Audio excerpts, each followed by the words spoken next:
Start recording.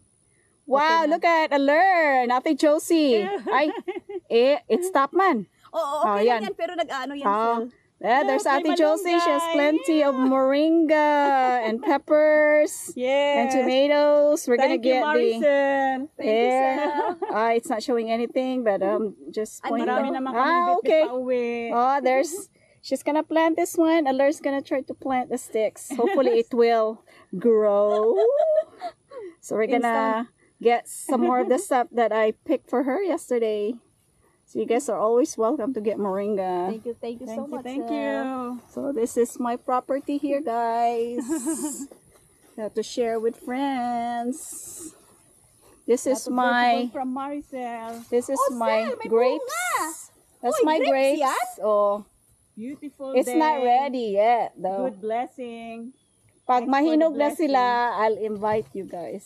Sige. Nag-pick talaga ako ng isa kasi may nakita akong violet eh. Maganda sana, magpunta dito, mag-ano tayo, magkain-kain. Oo, no? Mag-ano lang ba? Mag-lunch lang tayo or something. Ano, para makabitbit kami ng... Oo, Sel, para mag-bit-bit kami ng menu. Oo, ng menu. Yung ano lang ba? Very simple lang. Just simple lang. chika-chika lang tayo. Ganun. Yeah, Yeah, my main garden is a mess right now because it's been raining for 2 weeks and I've been doing something else.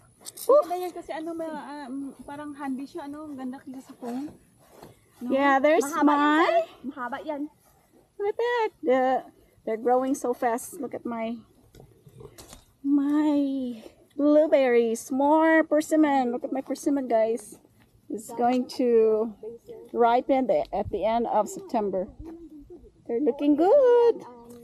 This is going to be like a 4-year-old tree. So it's still tiny. It's a semi-dwarf. Here's the basil. Parsley. If you want basil, it's right here. May parsley din siya. Do you want basil?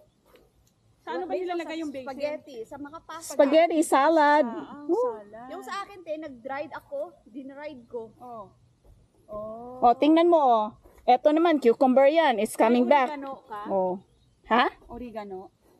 Ay, wala akong oregano. Tsaka rosemary. Rosemary. Yeah, I do have rosemary over there. Masarap yung rosemary. Ako, nilagay ko lang sa tubig, Sel. Yung kinuha ko dito. Hindi maganda. Nabuhay na?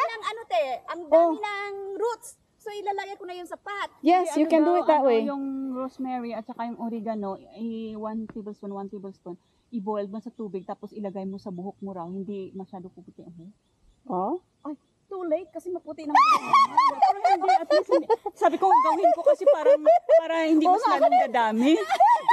Well, you can always try. Yeah, See how busy I am? Nandiyan ang ladder ko because I'm cleaning that area. Maintain mo talaga silang Maintain, tingnan mo. Maintain. Kailangan naman talaga sa maintain eh. Masarap din yung rosemary sa sa steak. Magaling sa Yan, sa steak. Okay. So maganda pag fresh talaga siya. Yes, mas maganda. Oh. Yung sa akin, nilagay ko lang sa tubig. Ngayon, ang dami ng roots. Yan ang ginawa ko. Alam mo yung, meron akong yellow na cherry tomatoes. I really like it, right? So, ang ginawa ko, I cut a section of it.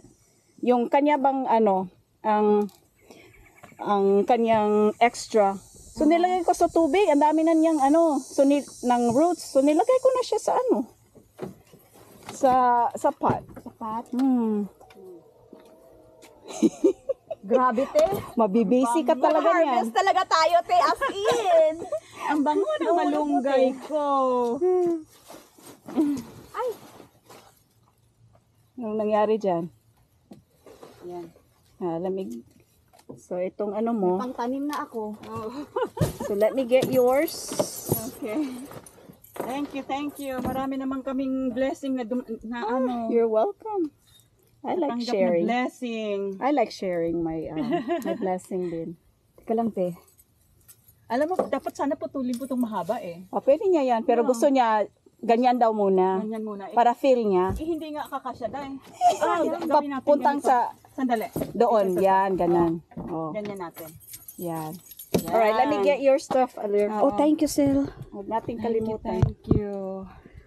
Ang dami naman natin na